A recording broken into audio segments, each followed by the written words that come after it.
Hi everyone, and welcome back to Hidden Processes.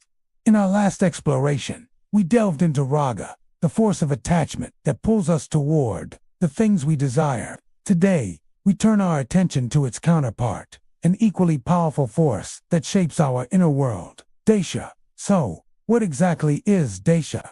In its simplest terms, Desha is the energy of aversion. It's the anger, hatred, irritation, and repulsion we feel.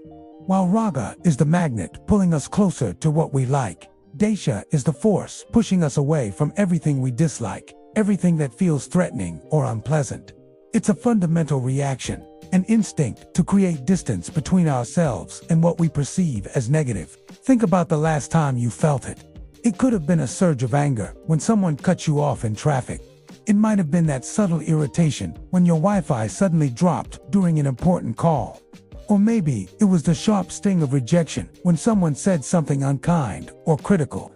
These are all manifestations of Desha. It arises when our plans fall apart, when people don't meet our expectations, or when we're simply stuck in a situation we desperately want to escape, like a long, boring meeting. It's crucial to understand that Desha isn't always loud and explosive. We often associate it with shouting, arguing, or dramatic outbursts. And while that's certainly one form, Desha is far more subtle and pervasive. It can manifest as quiet resentment simmering beneath the surface, a silent frustration you hold in your chest. It's the moodiness that descends upon you for no apparent reason, or that persistent, nagging feeling of wanting to just get away from it all. It's the critical voice in our head that judges others, or even ourselves. It's the tension in our shoulders, the clenching of our jaw, the knot in our stomach. Desha is a master of disguise, often masquerading as righteousness or justification. The ancient teachings, particularly from the Buddha, offer a powerful metaphor for understanding Desha. It is described as a fire that burns the mind from within. Imagine trying to hold a hot coal to throw at someone else. You are the one who gets burned first. In the same way, anger, hatred, and aversion harm us far more than they harm the object of our feelings. This internal fire clouds our judgment, consumes our energy, and reduces our clarity. When we are in the grip of Desha, our world narrows. We can't see other perspectives. We lose our capacity for empathy, and our ability to make wise, clear-headed decisions evaporates. We are trapped in a reactive loop, a prisoner of our own aversion. So, what can we do? The first step, as always, is awareness.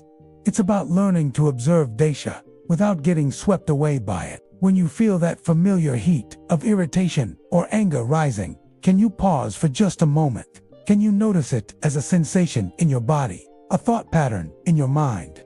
Can you simply label it? This is aversion. This is Desha. By observing it in this way, you are no longer identifying with the anger. You are the observer of the anger. This simple act of observation creates a sliver of space. It's a moment of freedom, a gap between the stimulus, the annoying comment, the traffic jam, and your reaction. And within that precious space lies our power. It's the space where we can choose how to respond. Instead of lashing out, we can choose to take a deep breath. Instead of stewing in silent resentment, we can choose to investigate the feeling with curiosity. We can ask ourselves, what expectation was not met? What am I feeling threatened by? This practice isn't about suppressing anger or pretending we don't feel it. That would only be another form of aversion. Instead, it's about meeting the feeling with mindful awareness. It's about allowing the energy of Desha to arise, be seen, and pass through us without causing harm.